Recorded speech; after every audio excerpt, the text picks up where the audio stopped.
Okay. All right, great. Thanks. All right.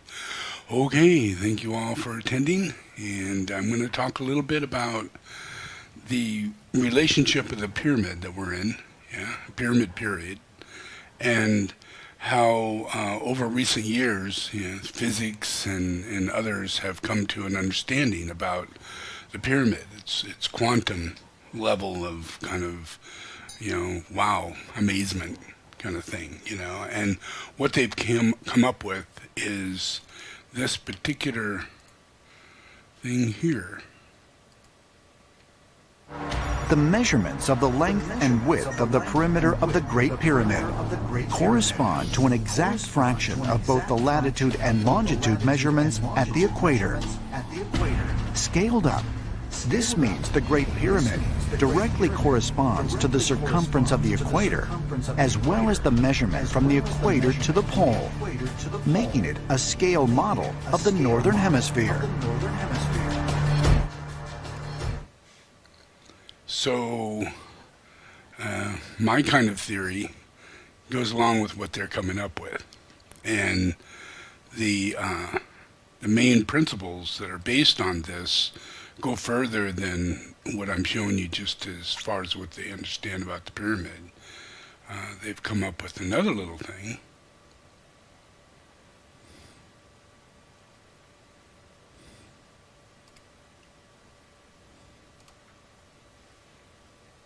Recently, using satellite technology, researchers have realized yet another advanced formula encoded in the design. If you take the location of the Great Pyramid as a coordinate, this number sequence of this coordinate matches exactly the speed of light traveling through space, measured in meters per second. This is amazing stuff.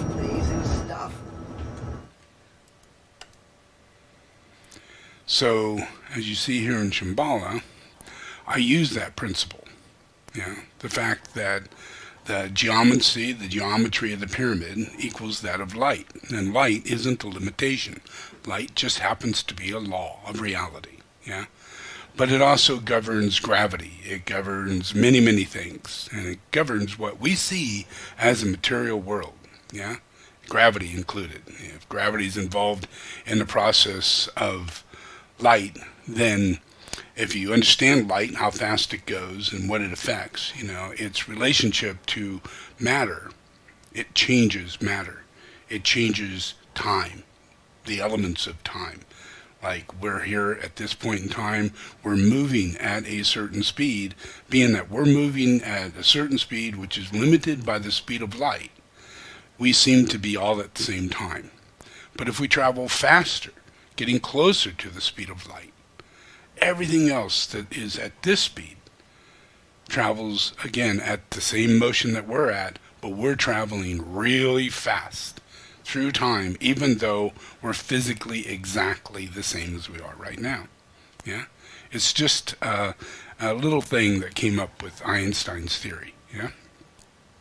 So you put that principle into effect and you put something like this together. And since light itself, on a spiritual realm, it's considered to be God. Light is a causal body. Light has causal reality, where it comes from. And God is light. So if you resonate with God and you find that God happens to be in the heavenly abode of Earth, and Earth is a pyramid and its geomancy is in a certain way, and you apply it with this set of geometric realities that I have here on the screen, and you see the upper orb, and you see the pyramids and all the different orbs that are inside that. They're like a parabolic dish, and it's aiming directly out in space. So if you imagine you're looking down at the pyramid, and as its geometry applies, it is the same as the speed of light. So you're looking down at this, and it's shooting right back up at you. But it's doing it faster than the speed of light. It's thought forms. Invocations of sound. Even though the sound is only traveling so fast, even though everything seems to be in a limited way that we are. The reality is that the earth itself can be resonated very easily within a harmonic field. Yeah? Everybody could pick up the same psychic conscious awareness by working with the Great Pyramid. And it establishes the earth as the tuning fork of communication that communicates with light, that communicates with all things in matter. Yeah? So everything we're going to learn, whether it be anti-gravity or what is the speed of light or how does technology work, we're being moved through this principle because we're actually inside of it. We're inside of this principle. It's not God in a machine. It is the absolute reality of God's grace. That it's connected to the reality of physics and science and so many different things. Yeah? And we're not aware of that. Nobody's aware of that. Yeah? I'm aware of that. Yeah? So I apply it into sacred geomancy. Yeah? And it's affecting this. Yeah? It's affecting the relationship of this earth to become spiritual. Yeah? So then I, as the Tuku of Earth, as the avatar, I come across the relationship where Lunar Lords are affecting this planet deeply. And I seize that process. Yeah? I stop it.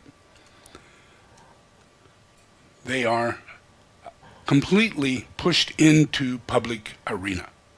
1959. Yeah? Forced out of the process of enslaving everybody, getting away with everything, capitalizing on greed, capitalizing on everything, killing tukus who are reincarnates of the avatar, keeping the Buddha from reincarnating, disavowing the information of the Christ that he had incarnated and he lived amongst Tibetans. All of that is found in Tibet. Every bit of that. So for the last 2,000 years, humanity's been lied to by this group. And this information has been kept from everybody, made it illegal, and illegal inside of Tibet. All kinds of behaviors was just beyond your wildest imagination. So in 1959 they were released, and by the time 1995 comes along, I'm put in position as Tuku Buddha Maitreya. I go to Dharamsala. I'm asked to build this stupa. I build the stupa, and the stupa isn't just a stupa. Now, stupas are based on sacred geomancy. And the sacred geomancy of a stupa is much more like this. Pyramid. Many pyramids. Yeah, not one, but many pyramids. Yeah, that actually makes up the body of the avatar. Yeah, the avatar is a stupa. Yeah, so it just helps us recapitulate the one. That's why I always say, I invoke the power, the love, the wisdom, da-da-da-da, and it ends as an invocation to relationship to Christ, the one. Yeah, and that's to bring us back to the center so that we can find harmony in a chaos we don't even know that exists. Yeah. So this process, this healing process, here you can see, this is how they see the Buddha in stupa form. It is geomancy circles, yeah, and each one of those circles then reapply themselves as a pyramid, like that, yeah. So it's all within the same embodiment that we see the earth and the moon and the connecting bodies that makes this planet sacred, yeah. Everything that makes this planet sacred is the same thing that is the body of the avatar, and the stupas all over the planet, and the temples all over the planet, yeah. But the difficulty is that we have these lunar lords, yeah, that come around and do stuff and, confuse people and make people think that they're something else other than what they are. Like in the Catholic Church, we could be influenced for that 2,000 years, under this delusionary relationship of the Catholic Church. We can be influenced, thinking that, Paul is this, Peter's that. This is where the Pope, first Pope, second Pope, third Pope, and they were the evilest, conspiring, greediest assholes on the planet. That's where they went. in order to live out their destiny. To be as evil and as greedy as you possibly can, you had to hold the office of the Pope. Yeah? And you can go all the way to Hitler and the Nazis. If you study it, you'll find that 80% of the heads of all the Nazis got away. Walked. The tops. People you know, if you took a history test, you'd know these names.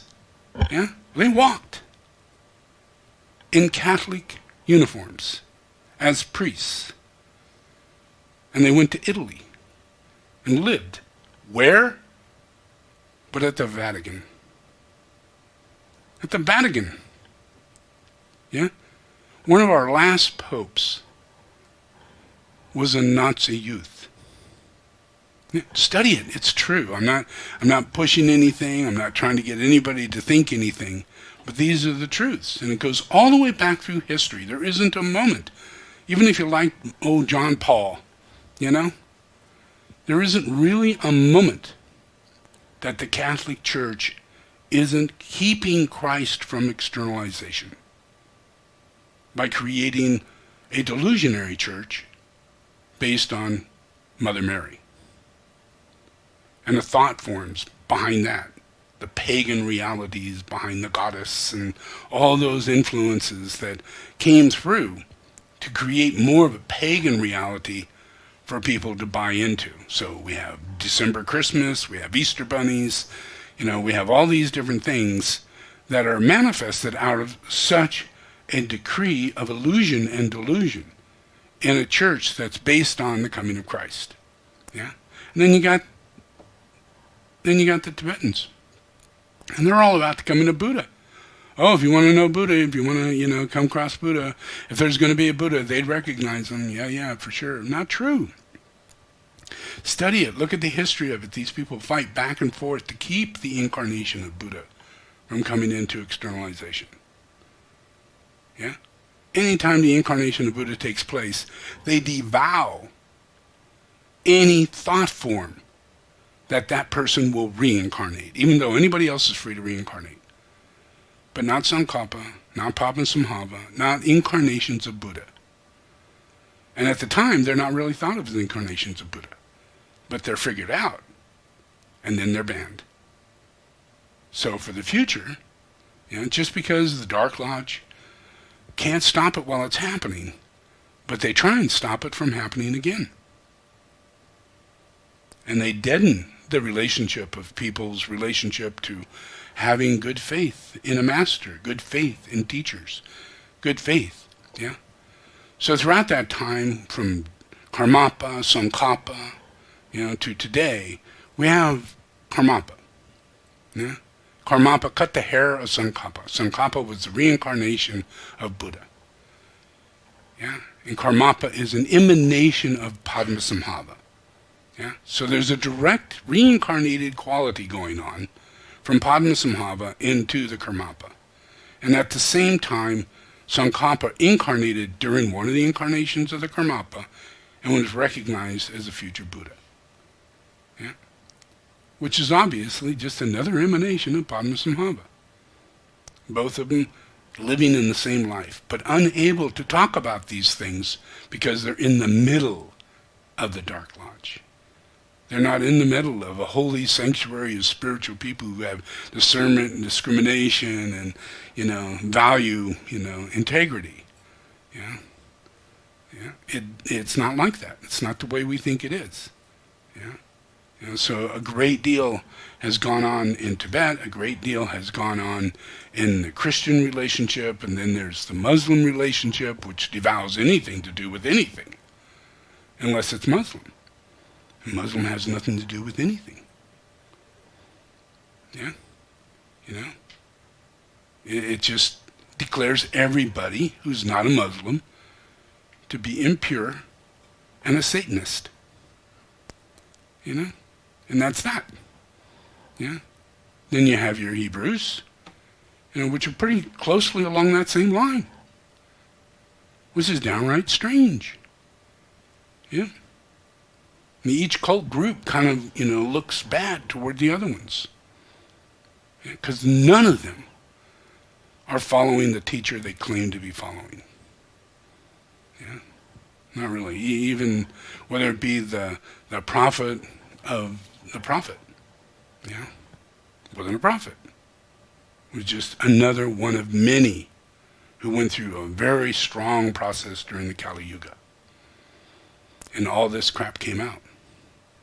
Yeah, Sai Babas were still here in 2017, 2016. Still walking around, living on Earth. Reincarnations of Hitler hanging out, and on the glory side of rock and roll. You know, and he's pedophile, and both him and you know, Sai Baba and all the Catholic priests. Yeah? Yeah. It's because it is the Antichrist. Yeah? And there's a strong force of, you know, fallen nature and spiritual will that governs this. If you study the Catholic Church, you'll find that it is the most corrupted place on earth. Yeah? The most corrupted place on earth. There are more crimes take place in that small spot than any other place on earth. Isn't that amazing? Come on, it's the holy city. What? When does it get holy? Yeah? When does it begin? Yeah? All these guys walking around in their robes and everything, and behind them they have the karma of a demon. Yeah? And yet they wear these robes. And when you look at them, you have to lie to yourself of having any gift from Christ to help you see this demon and keep you from being hit by that masquerade and molested and raped and taken advantage of. Even the whole earth taken advantage of. Oh yeah, we want this little spot. We're not going to pay any taxes. We want our own bank. Yeah, study it. That bank is the #1 bank of the mafia. Yeah, it's used for laundering money around the world and no one can touch it. Yeah, it's true. Study it. You can do this now. 75 years has passed. The archives of the Catholic Church are open to the public. It's not like trying to get something out of, you know, the American government where everything is blacked out. They can't black it out. It has to remain as it is, because it's ancient shit. This is documents, yeah, archives. Yeah, so you all have the right to go back and look from at least 75 years back. And every year that goes by, you get another year. The further you go, you're going to catch up to where you started. And it's going to be freaking horrendous. Really horrendous. And it's not just intrigue. It is a complete mockery of everything. You've been lied to. You've been manipulated. You call a priest father for a reason, but yet there's a woman holding that same robe, holding the position of father in a Catholic church. Men who are supposed to not have sex, ever. Ever. No reason for it. Yeah? You're a child of God. You're in meditation. You've given up a lot in order to attain these spiritual gifts. Yeah? You get these through purity, piousness, you know, study and meditation. Yeah? You really do. But trust me, none of them do that. They get all the little boys they can. They go off and marry women or have sex with women and have children. They're all tens of thousands of priests have families and have had families for over 100 years. Been lied to. It's not like they have put aside anything to become something. Yeah? And you'd think the same of a Lama, or you'd think the same of the Dalai Lama, or you'd think the same of all of these people. And it's only because we have weird expectations. But if you step into the ashram and enter the first initiation, it is required that you don't have sex. And you do reduce as much interactive relationships as you can, so you can stop corrupting other people. Because you just don't know how impure you are until you reach that third initiation. So until then, clean it up. That's the ashram. That's my requirements, yeah? And I give everybody all the time in the world. You know, I don't ask anybody to become a monk or nun. I don't ask anybody to do anything like that. You know, but if they do, and they want to enter initiations, you know, then that's why in the church or in Hinduism or in other religions, they say there needs to be these realities. Yeah? Because we're facing a hard junction in the process where an enormous amount of sex magic and money magic and greed comes your way, and you have to have enough strength inside to counteract those glamours, and they're not your glamours. Does that make sense? Yeah? Yeah, so it's important. That's where I come from. That's where the monastery, not just mine, but any master, speaks like this, because we know what it takes for every human being to get through this and for us to support each other to get these rays, to get these initiations. Yeah? But you have all thought that that was the way of, you know, Sai Baba, or that was the way of the Dalai Lama, you know, just because he does ceremonies, you know. But is it really? What is his mind? What is his anger? What is his responses? What is he? Yeah? You don't really know. Yeah? You don't. Yeah?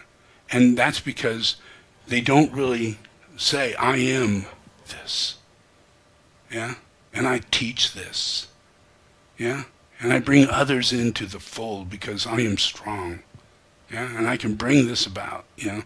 But they can't say that. The Dalai Lama doesn't say that. No one says that.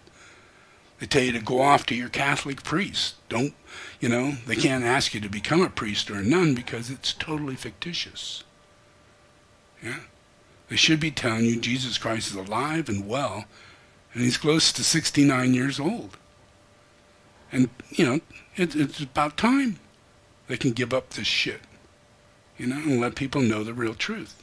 Because if anybody knows it, it's the Dalai Lama. If anybody knows it, it's the Pope. Yeah? You know, I've seen where President Johnson was giving information, letters and information from the CIA about the reincarnation of Jesus Christ in California. That he was living in California as a young boy. You know? It was all in a newspaper article brought out, you know, that they kind of got, you know. And when they asked the president and all those people at that time, they said, oh, yeah, but we didn't really know. And they, well, what was your remark? What did you say, you know? What did you respond? Did you, you know? They said, well, we left it up to him. We left it up to Jesus. Yeah? Give him the opportunity, but we left it up to Jesus. Yeah? And that's pretty much what they did. Everybody's left everything up to me in spontaneity. And I deal with what I deal with. Yeah, because no one's going to come up with these kind of scenarios. The scenario here of building this. Yeah? Or cleaning up the scenario of putting this together right. Yeah? And, you know, trying to get rid of, you know, the process of what's going on in Dharamsala, of all places. So I literally have to go to Dharamsala and bless the very place of the origin of the sin, where everybody's thinking the opposite. This is where we're protected. Yeah? Yet when I got there, nobody wanted to support the building of this stupa. Nobody. Not the Dalai Lama, not a government group, not, you know, Will Greer, you know, not Will Gear, what's his name? Richard Gere, Will Gear, can you imagine him? Yeah. Well, I don't know.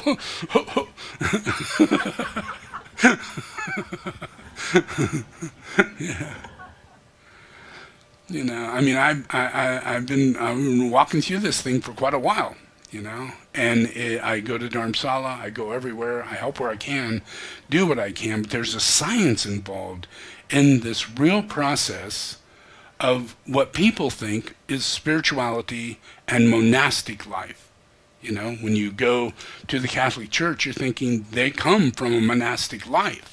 They come out of the monastic life and build a great big church, a monastic church, where we as sinners can walk in and receive our wafer and our wine, and give our sins away in the booth, and yet they're like, in the back room with little boys.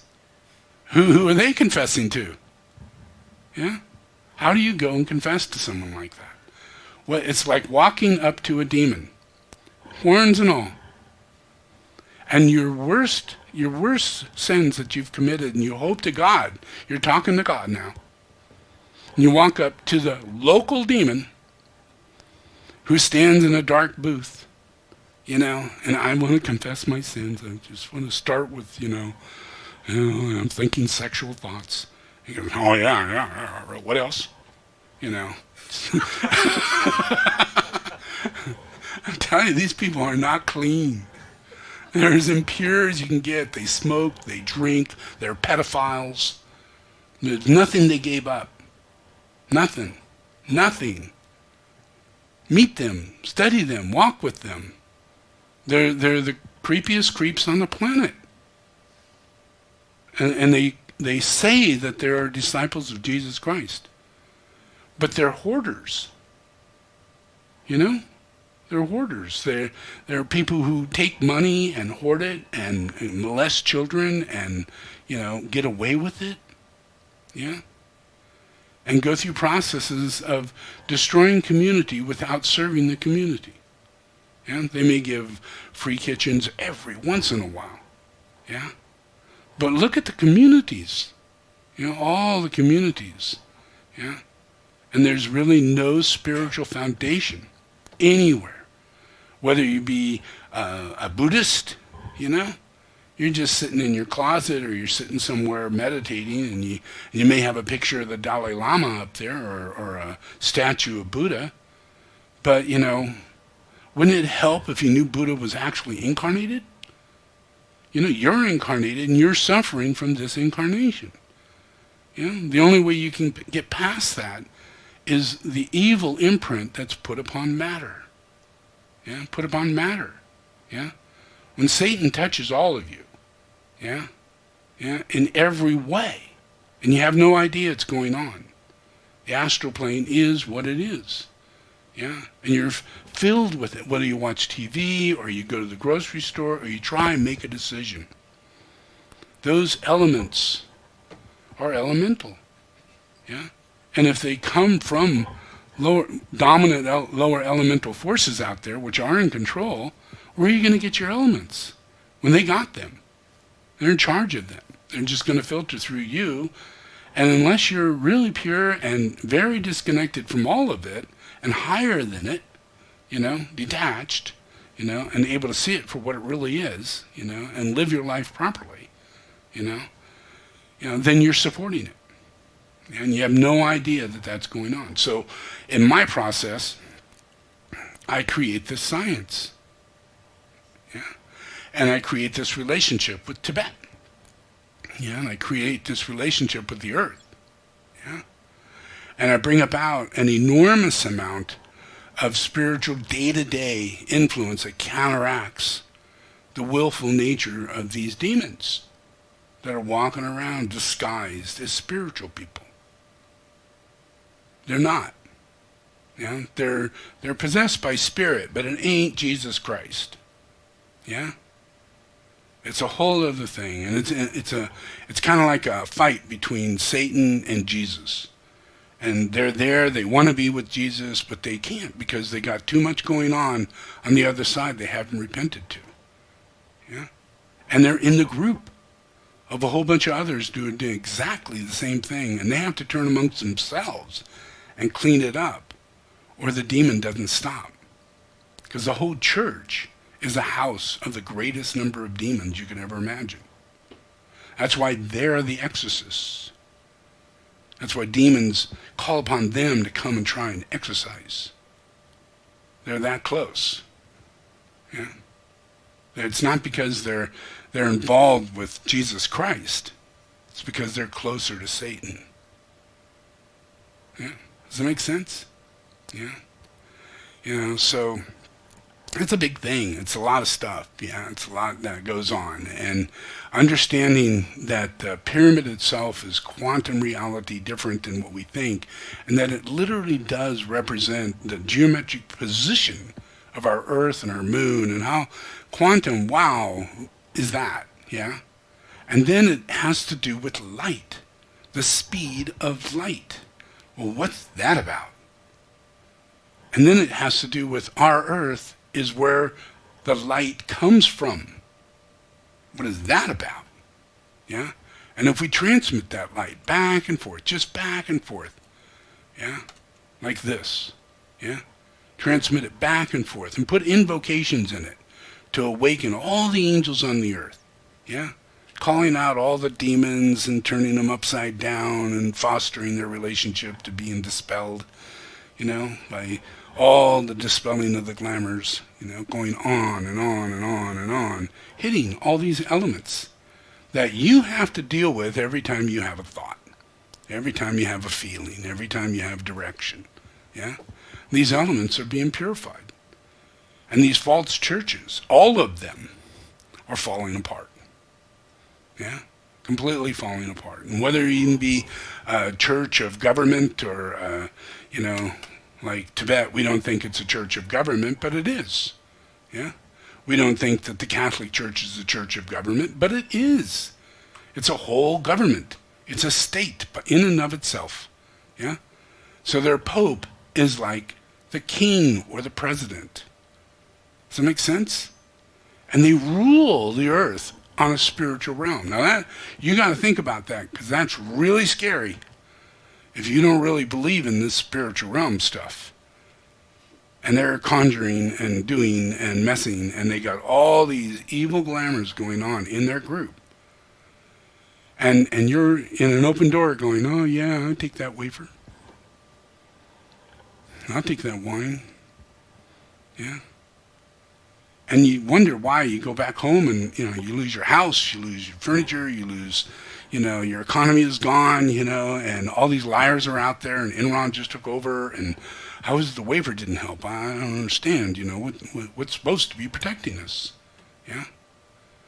And that's the rule of the avatar, is that the avatar is the protector. Yeah? So I'm going to show you something with a little buddy here. I think this is it. This is about Shambhala Rinpoche, and I mentioned before the Karmapa. So in the relationship of the Karmapa, Shambhala Rinpoche, this is a very small set group. Yeah? And this is called a school. School of the Master. Yeah? Kaju school. Yeah? And there are students who die and reincarnate, and we see them in our visions. And we go, oh, okay, child. This happens to me. I know it happens to all my high students. We see our classmates. Yeah? We are a very small class. Yeah? And we have a lot of violent, aggressive, bad students on the outside of this class. And there are really hostile bad students, and they don't like this class.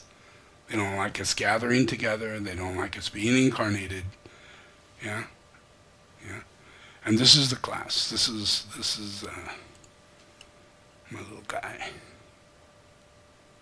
Number 2. Yep.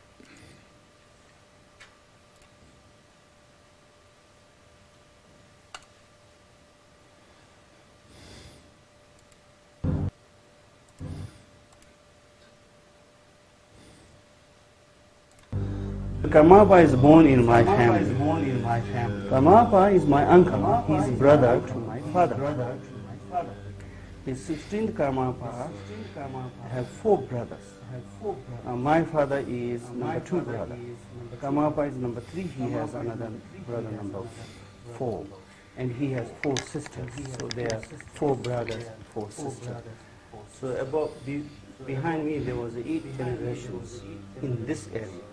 Before 8 generations, then we were in Mongolia. So here we were as a noble family of Dorje. Then my father decided he will he made a point that he will die soon. My father received a letter from Karmapa, who is in central Tibet, near Lhasa. Those times we have no automobiles, yeah? There's no car, there's no aeroplane, there's no train. So then the message has to come by people. It took almost 1 or 2 months, the journey from central Tibet to my family. When my family received a letter from Karmapa, it was about a few months before I born. And Karmapa's letter mentioned that the coming son, coming son of you will be a reincarnation of High Lama of his school, without mentioning Shambhala. And then when I born on 22nd of September 1952, my family already aware that I am reincarnation of a High Lama of Karmapa school. Then my father decided he made a point that he will die soon. And he instructed to my mother try to escape to India. 2.5 years after I born, then my father passed away. And then the Gyatu Rinpoche advised to my mother, send 2 sons to Karmapa in central Tibet. And then later, your family can leave your homeland and go to India. I was 3.5 years old. My brother is almost 6 years old. He is 3 years older than me.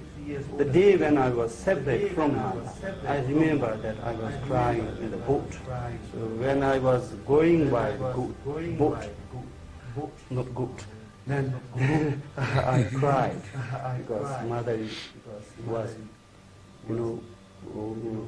waving with a scarf, white scarf. That time me and my brother was also taken by Karmapa. Together went to India. They took the advantage of pilgrimage. We went by horse to Sikkim first. When we arrived in Sikkim, wow, Karmapa was received very highly by the Sikkim king.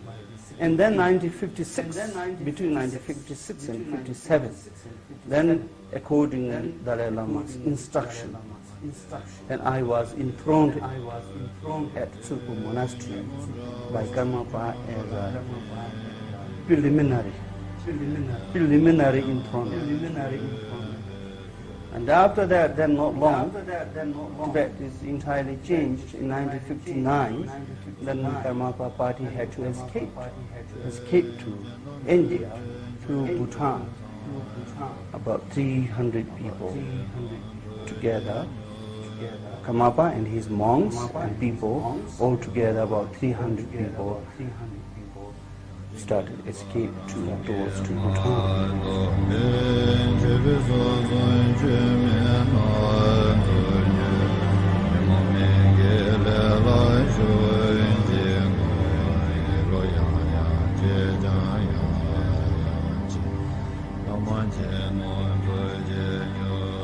We are escaping.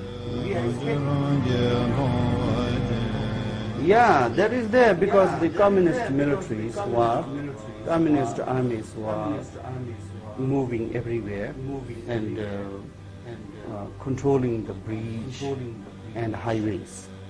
There's no automobile road, okay? But they have the normal mule road, horse road. It was winter. That time Karmapa was very welcome by Sikkim king. His name is Drashi Namgyal. So King Drashi Namgyal received him very highly. And King Drashi Namgyal hosted him at Rumtek Monastery. It's called Old Rumtek Monastery. Old Rumtek Monastery is also Karmapa sect. And Karmapa hosted in that monastery, which is not very far from Gangtok, the capital of Sikkim. Then King Tashi Namgyal gave him 74 acres of land, which is located above the old route. On that land, then Karmapa developed new Rumtek monastery. I am attached with Karmapa because Karmapa didn't able to place me in Yangbachen monastery, which has been seat of Shambhala. So I'm still as his nephew, I'm still as his family. The great bodhisattvas, great bodhisattvas, who has wisdoms, making verses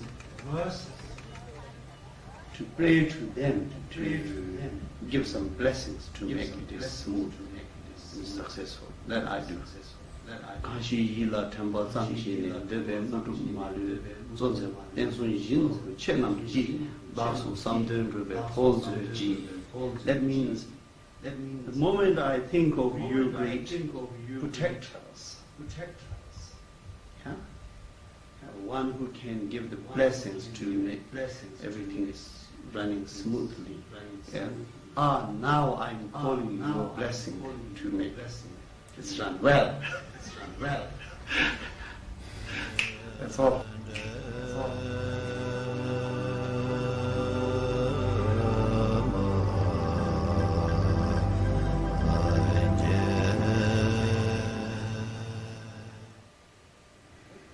Pushes everything up from the earth and its temples. It's built in the form of a temple. So when you work with it, your temple, you Buddha, right? And that Buddha is manifesting inside here into everything. I see. Including plants, animals, I see. Very good. Very good. So good. And the sky vajra, that protects. It sends out the emanations of your life. When you use it, the sky vajra, it's like this. You feel like using it to anoint and to hold it in this form. This one, you feel like playing with it. Move it from hand to hand. So the sky vajra protects people by radiating your light out. Where this one draws all the Buddha up into the world.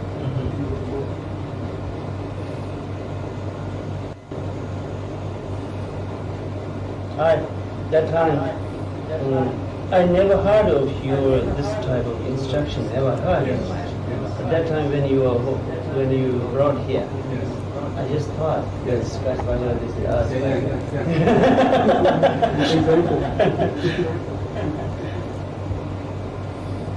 I've got the funding to build two dharma centers, one in Swambanath and one in Namabuddha. Both will have a large pyramid as the puja center. And it's very much like a stupa, except that it works under this principle.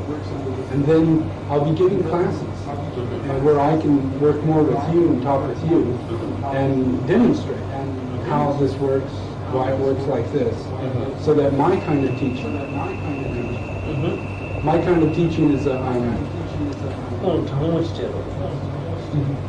synthesizes very much all the Buddhist teachings and puts it into a form to where every Lama can take on the same kind of emanations that the Rinpoche can take on. When we go into our emanations, many emanations come into us, and then we begin a puja. We begin collecting our emanations. And the same quality in a Lama is there too. It's very hard for them to receive back their emanations. So when we use this type of work, it quickens the quality of the Lama to go much further up as a representative like Rinpoche. Because Rinpoche has, dharma is the only thing that happens. One is moved, and one cannot move outside of it. Where a lesser Lama has choice. But a Rinpoche or a greater being has no choice. Their choice is with dharma. And so in this case, it helps to bring about that very quickly. In all the temples, everywhere that one teaches, any of our temples, any of the this particular Gampa or any of them, wherever puja goes on, that kind of communication begins going into the temples. So if I teach in Swaminath in a pyramid, then when they go back and do what they do in their Gampa, the Gampa begins activating in the way that I am expressing it in the pyramid. Where right now it's not quite activated. All the elements and all the deities that we can bring together need to be activated, and then we're protected. And the teachings are further. Right? That is absolutely.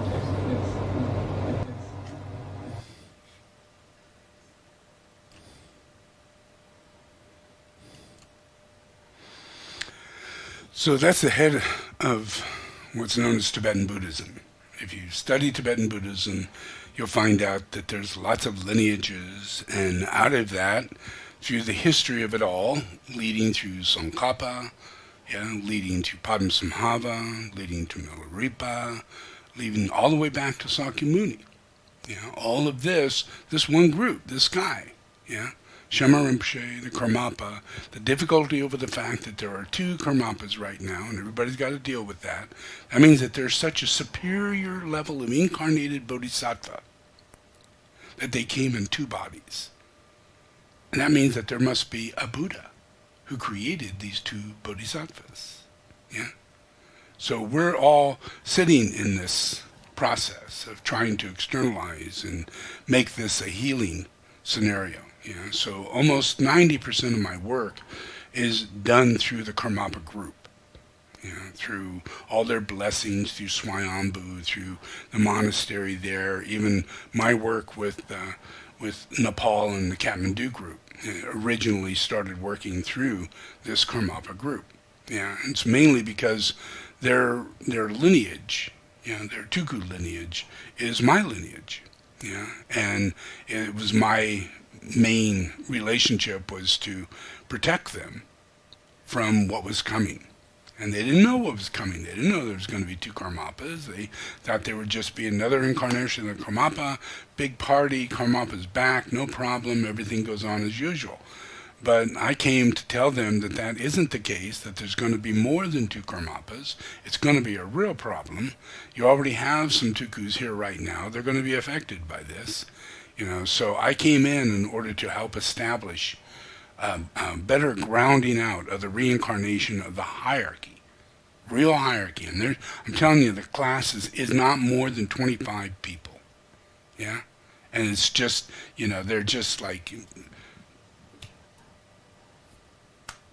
Lumbum Tuku and Logan Tuku and, Shambhala Rinpoche and the two Karmapas and this and that. The numbers are not that many. But there's enormous numbers surrounding them that are asleep because of their lack of awakeness. And so my main focus is Logan Tuku, because Logan Tuku is one of the first manifested incarnations of the Karmapa. And that's been proven by the Karmapa. He's actually contacted him, and he was confused. He thought that was his incarnation, but how can you be reincarnated and here if I was you, what's going on, So he shared with him, that's been explained, by me. And that, it was hard for Logan Tuku to deal with the fact that he was, in reality, a predecessor to the Karmapa, one of the incarnation emanations of the many manifestations of Padmasambhava and the coming Maitreya. Because if you study the Kagyu lineage, their direct teacher that they're focused on, that they're going to be the students to, is Maitreya. So that's their focus. And then their background is that they were the students to Padmasambhava. And before that, they were the students of Sakyamuni. So there's a real clean relationship of what is established there. And it's just a matter of helping them reincarnate and let the other ones disincarnate. And if I can just feed and clean up and focus on the area the zone, the area in which the largest number of tukus incarnate, because I'm best known as Babaji, where I live for very long periods of time, and it's at that point I have a lot of students.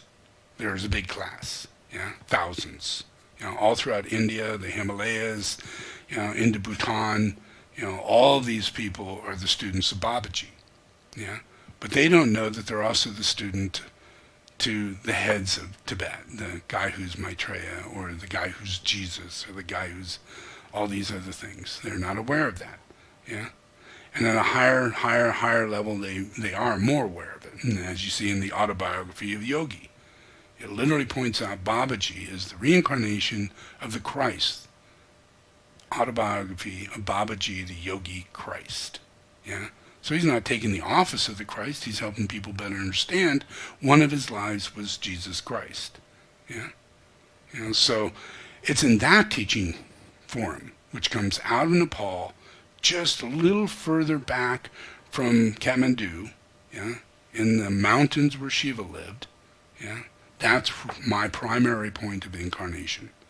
That's where I live my longest cycle of time and have my greatest number of students. So that's where I do my feeding program.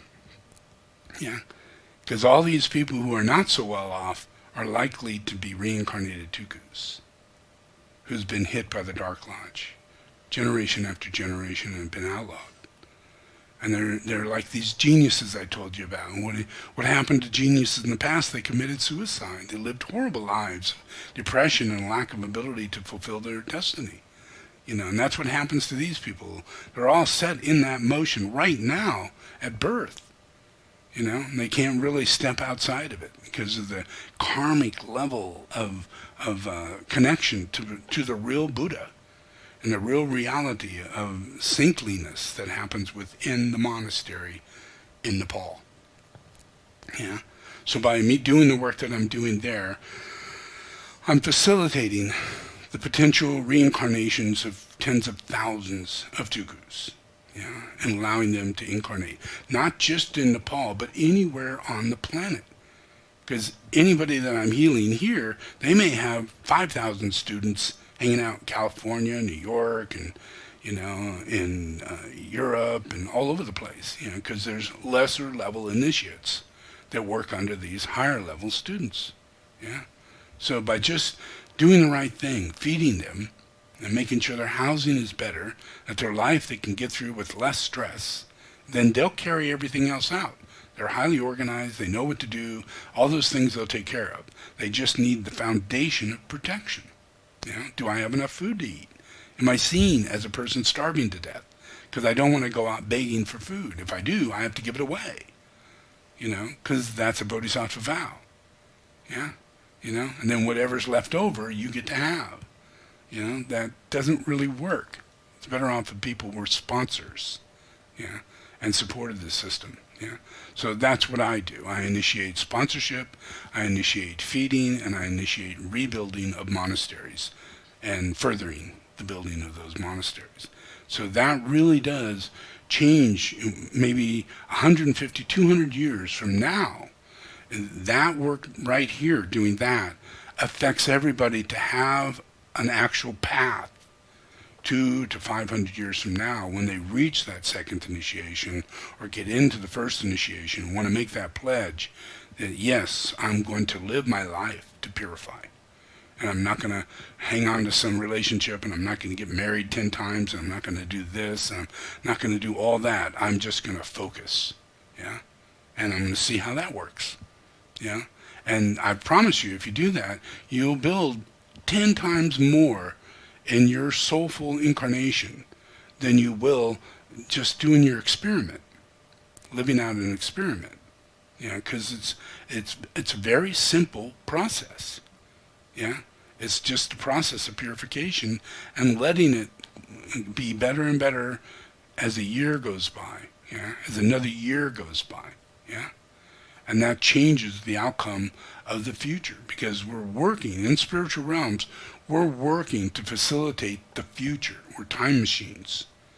We have telepathic ability to thought form from the Lord's thought consciousness into the world that manifests us to walk a path that accumulates our merit, that allows us to live together in the future without there ever being another war or a karmic indebtedness that allows another person to take advantage of us. Yeah, does that make sense? Because if you've ever been enslaved and been through that process, you got to come back and work it out, and you're on the other side, because either part of it isn't good. Either part of it we have to clear and purify, and it's just an actor on stage. Doesn't matter if you're the person who's slamming the cell closed or the person who's on the other side in the cell. You're going to end up on both sides because it's just an actor on a stage. Does that make sense? It's elements. That stage doesn't exist where I come from. That prison, that insanity, that living on the street in extreme poverty and coldness and have people walk over you. No, that did not exist. Yeah? Does that make sense?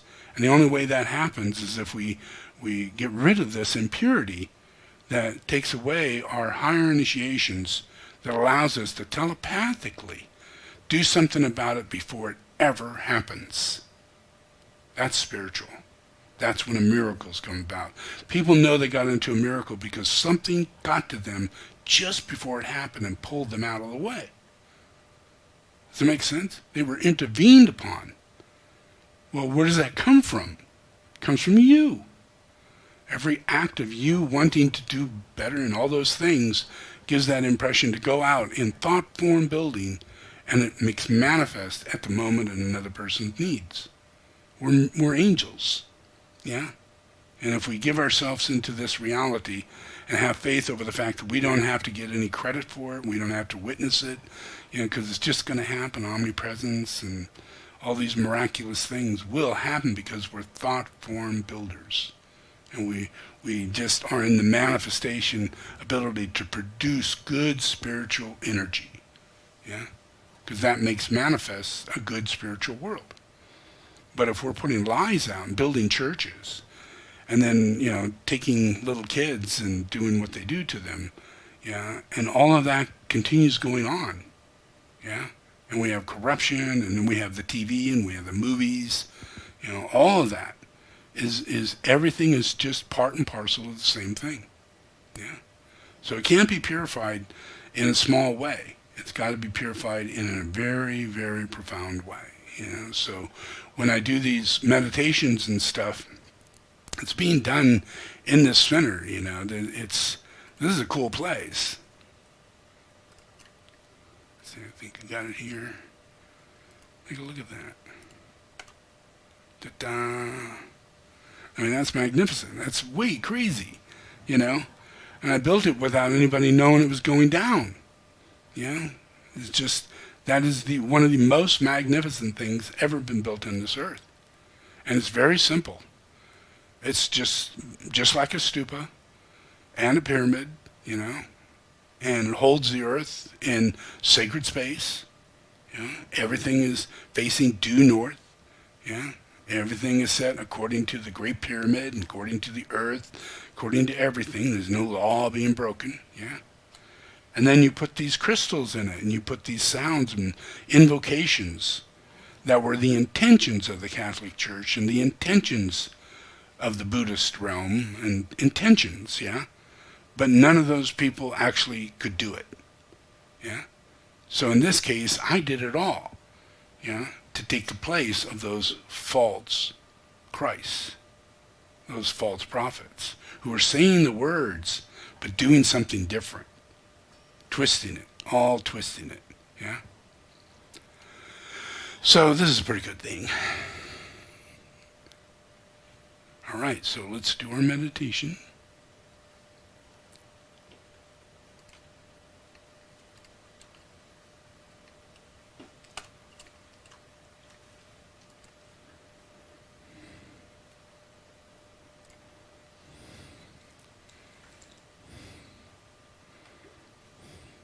Okay, we'll start with the invocation.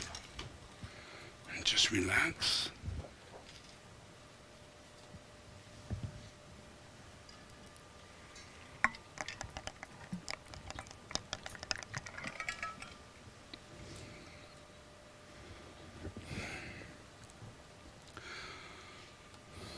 Okay, repeat after me. I invoke the power, the love, and the wisdom of your ashram, soul, and monad.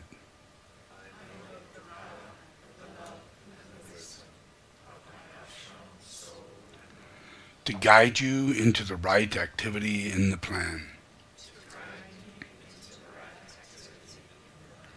To clarify and stimulate my mind. To transform and transmute my feelings and emotions.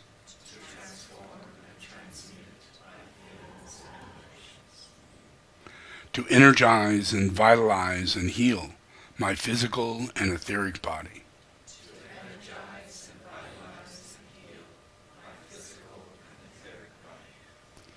So there is a normal flow of energy in my physical and etheric body.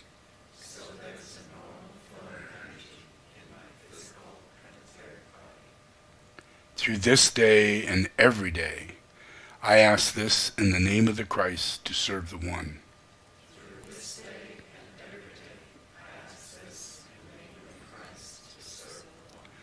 All in the name of the Father, the Son, and the Holy Spirit. Amen.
Okay, take a deep breath.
Sacrificial fire, focused within the fiery will of God, and thus I stand.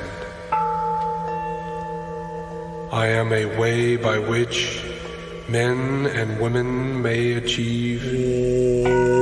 I am a source of strength, enabling them to stand. I am a beam of light shining upon their way. And thus I stand. And standing thus, revolve. And tread this way the ways of men and women. And know the ways of God. And thus I stand.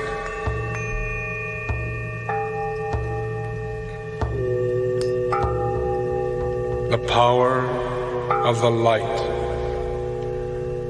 prevents the appearance of the glamour of physical strength. The power of the light prevents the appearance of the glamour of personal magnetism. The power of the light prevents the appearance of the power of self-centeredness and personal potency. The power of the light prevents the appearance of the glamour of the one at the center. The power of the light prevents the appearance of the glamour of rulership and of dictatorship and of wide control. The power of the light prevents the appearance of the glamour of the Messiah complex in the field of politics. The power of the light prevents the appearance of the glamour of selfish destiny, of divine right of kings personally exacted. The power of the light prevents the appearance of the glamour of destruction. The power of the light prevents the appearance of the glamour of isolation, of aloneness, of aloofness. The power of the light prevents the appearance of the glamour of superimposed will upon others and upon groups.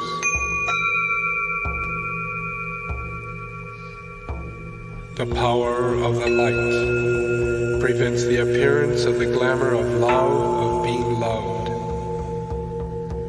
The power of the light prevents the appearance of the glamour of popularity. The power of the light prevents the appearance of the glamour of personal wisdom. The power of the light prevents the appearance of the glamour of selfish responsibility.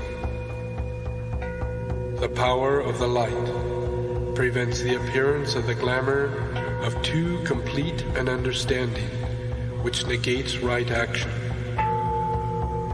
The power of the light prevents the appearance of the glamour of self-pity. The power of the light prevents the appearance of the glamour of the Messiah complex in the world of religion and world need. The power of the light prevents the appearance of the glamour of fear based on undue sensitivity. The power of the light prevents the appearance of the glamour of self-sacrifice.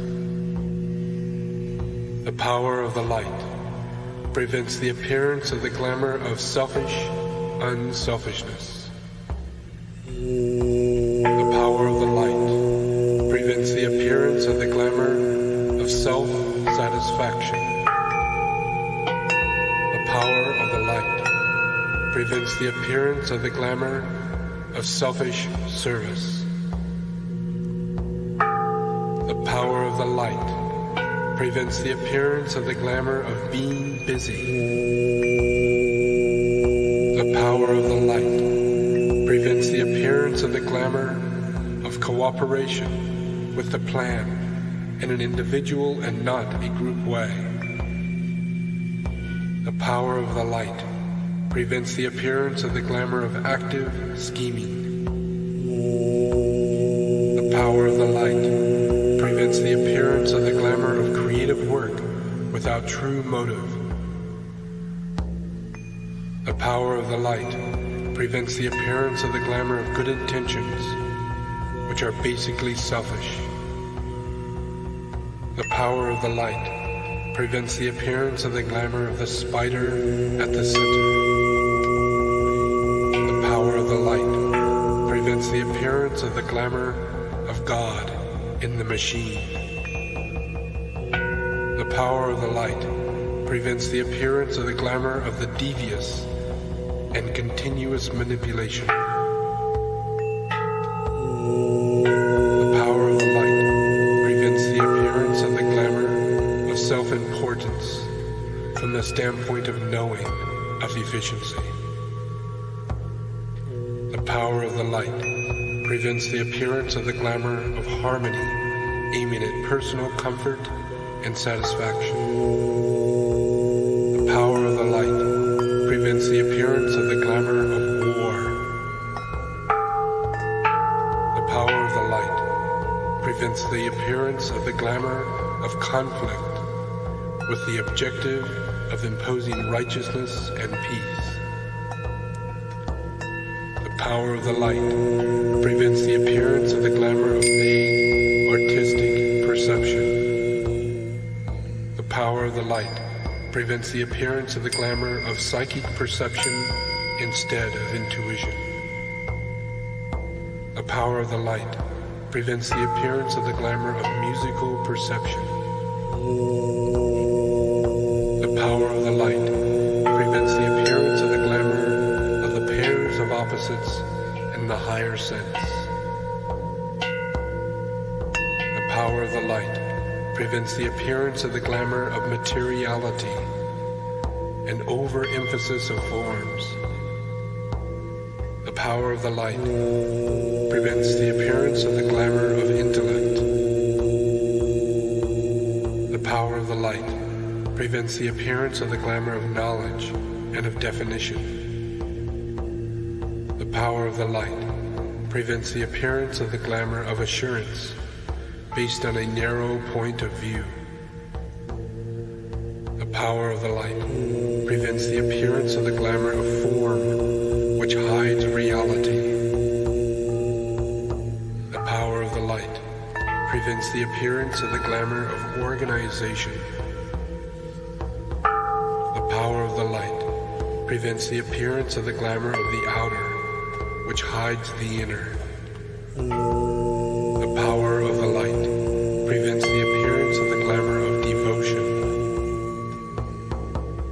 power of the light prevents the appearance of the glamour of adherence to forms and persons. The power of the light prevents the appearance of the glamour of idealism. The power of the light prevents the appearance of the glamour of loyalties, of creeds. The power of the light prevents the appearance of the glamour of emotional response. The power of the light prevents the appearance of the glamour of sentimentality. The power of the light prevents the appearance of the glamour of interference. The power of the light prevents the appearance of the glamour of lower pairs of opposites. The power of the light prevents the appearance of the glamour of world saviors and teachers. The power of the light prevents the appearance of the glamour of a narrow vision. The power of the light prevents the appearance of the glamour of fanaticism. The power of the light prevents the appearance of the glamour of magical work. The power of the light prevents the appearance of the glamour of the relation of the opposites. The power of the light prevents the appearance of the glamour of subterranean powers. The power of the light prevents the appearance of the glamour of that which brings together. The power of the light prevents the appearance of the glamour of the physical body. The power of the light prevents the appearance of the glamour of mysterious and the secret. The power of the light prevents the appearance of the glamour of sex magic. The power of the light prevents the appearance of the glamour of emerging, manifested forces. The power of the light negates the quality of the glamour from affecting you. The power of the light destroys the life behind the glamour.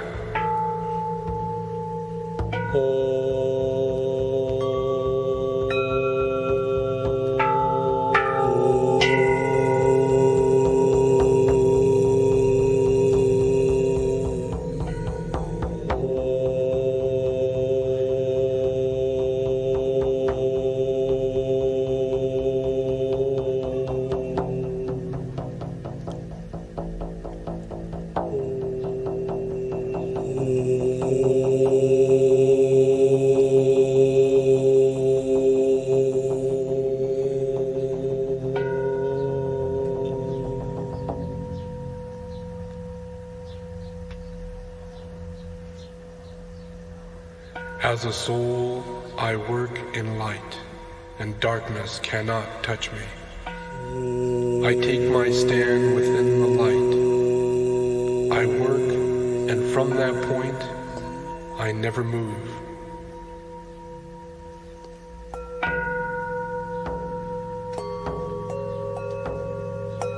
The light is one, and in that light shall we see light. This is the light that turns the darkness into day.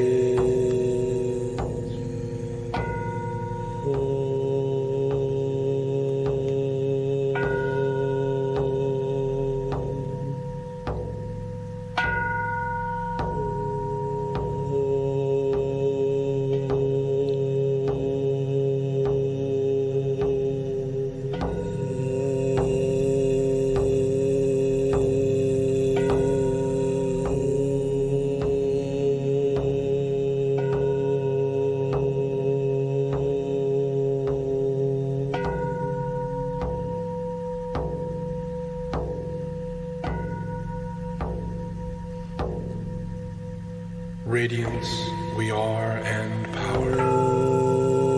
We stand forever with our hands stretched out, linking the heavens and the earth, the the inner world of meaning and the subtle world of glamour. We reach into the light and bring it down to meet the need. We reach into the silent peace and place and bring that from thence the gift of understanding. Thus, with the light, we work and turn the darkness into day.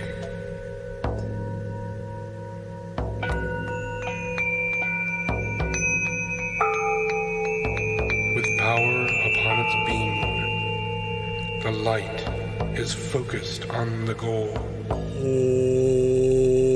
The power of our united light prevents the appearance of all world glamour. The power of our united light negates the quality of the glamour from affecting all mankind. The power of our united light destroys the life behind the glamour.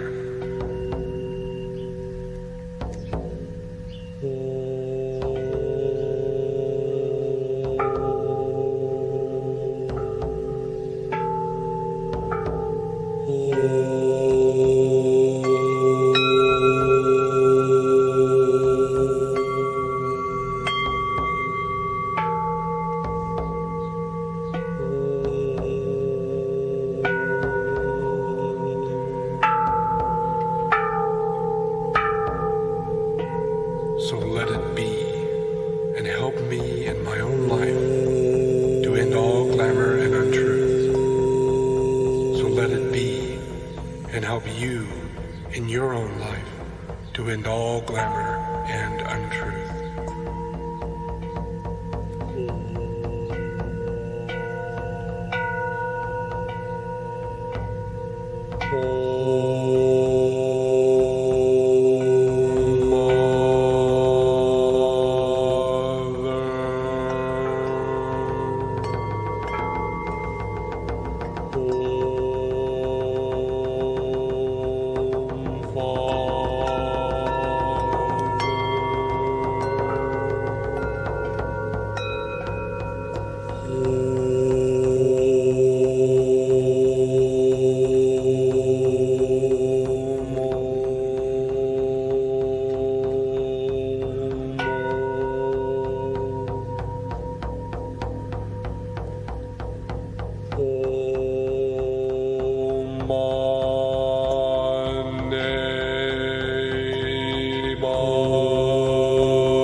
the Son, and the Holy Spirit,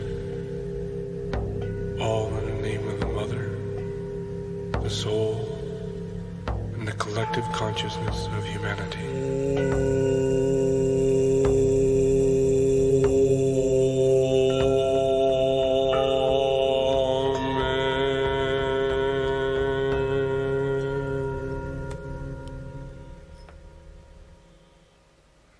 Just relax.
That should be relaxing. Okay, so just wanted to mention something on this. Everybody, there's a tendency for people to over-exaggerate things. And things like the influenza virus, or the virus that is out now, and a lot of people think that it's like, oh no, we're going to kill the whole world, and it's just going to, everybody's going to catch this thing, and we're never going to get over it, and slowly but surely it's going to take us all down, But the truth is, if you study real truth, then you'll find that this happens a lot, and that not long ago in 1918, we had a flu that 40 million people caught. Yeah? And millions of people died. It was a real thing. And it only happened because we were in the middle of a war. And during the onset of this war, the military had a whole bunch of cow poop, and they burnt it up. And in that smoke and everything got all congested around a camp of military. And they were all training to go to war. And the next morning, they start getting sick. And within a day or two, hundreds are sick. And they all have this flu. And they can't kick it. And within a couple of days, many are dying. And they still don't know what to do with it. And the war's going on. So they take those military that's in that base and send them on to war. And they go to Italy, and they go to Europe, and they go to Germany, and they go to all different places. And the whole world catches this flu because we're at war. And we don't have time to sit around and not get sick. The best we are thinking that we would do, because we're at war, and we're all busy, we're going to put masks on. And that might protect us. And that's not going to protect anybody but an idiot. Because viruses just breed. They'll breed in your mask. It's not going to protect you. But no one knew that. And so everybody was wearing a mask. You can go back to 1918 films of whatever's going on, no matter where it's going on, people are wearing a mask. But it only lasted for 4 months. Only lasted. All those people were sick. All those people died. All that happened. But it mainly happened because we did not know about isolation. And you can't carry out isolation during a time of war. It's just not something you think about. Even today, we just say, take your cough syrup and head back to work. Get back out on the track. You were coughing 10 minutes ago. Just get back out there. And you see it all on all the commercials. That's not helping any of us. I don't care if you have a cold or the flu or you have something that you think might be slightly contagious. It is your responsibility to isolate yourself. Don't go to the store. Don't go out in the public. Ask a friend to drop stuff by. Isolate yourself. Don't ask anybody to come in the room and take care of you unless you absolutely need such a thing. But isolate yourself, and you find that we will become less immune deficient because we're constantly battling these things that we're sending back and forth, and we're not allowing ourselves to heal. And every time we get a flu or a cold, we weaken our immune system. We don't strengthen it. There's a lot of people say colds are good for you because they strengthen your immune system. It's not true. They weaken your immune system. It's after the cold you feel like you're stronger. It's only because you were weak. So the main thing is practice homeopathy, eat right, stay in good health, stay vital, don't get caught up in this kind of stuff, and isolate yourself when it's going on. That way you keep yourself from going through this. Because if you go through any of this, any illnesses, you'll lower your immune deficiency. And as you get older, that's what's going to take you out, is your immune deficiency. Because there's nothing they could do to keep that pneumonia from going on. Even the flu is going to kill you because it ends up as pneumonia. So just protect yourself. That's why I'm here, to help protect you, but you got to be wise, and you got to instill your purification and not go into thing that everybody's going to die and we're all going to get this thing. Then just study your history and keep studying. For as long as you're alive, you have to be a student. You have to study. You have to be aware of what's true, and then you'll be less neurotic and compulsive, led by lying and illusions and delusions, just simply because you assumed your life away, and you didn't spend any time studying. You just assumed. And you think, oh, yeah. 20 years passes by and you keep assuming. Just imagine how much wisdom you did not attain in that 20 years. Because you stop assuming when you start attaining wisdom. Because you spend the time studying. And then all of a sudden, now you're the person who's actually got the information, and you're keeping people from assuming anymore. You're not carrying on that wrongness of impurity by making people assume. And then they're kept blindly going down the same path of habits that doesn't allow them to foster strength and courage and wisdom and love, all the second-rate qualities that we have to develop in order to, get through this thing. Okay, so enjoy. And also, in that, it's not like most things. It's not, all symptoms of a cold are symptoms of a cold. It's not symptoms of the virus. The virus is very rare. It's an extreme rareness. You might even come in contact with any such thing, So keep yourself in isolation. Let this time pass, because these things have a life cycle. They have a life cycle. It's just what it is. We are not being threatened by the government with a virus. We are not being threatened by the military with a virus. We're not being threatened by Korea with a virus. Shit happens. But even if it did, it has a life cycle to it. Yeah, even uranium has a life cycle to it. So come on, we keep reincarnating, we'll make it through this thing.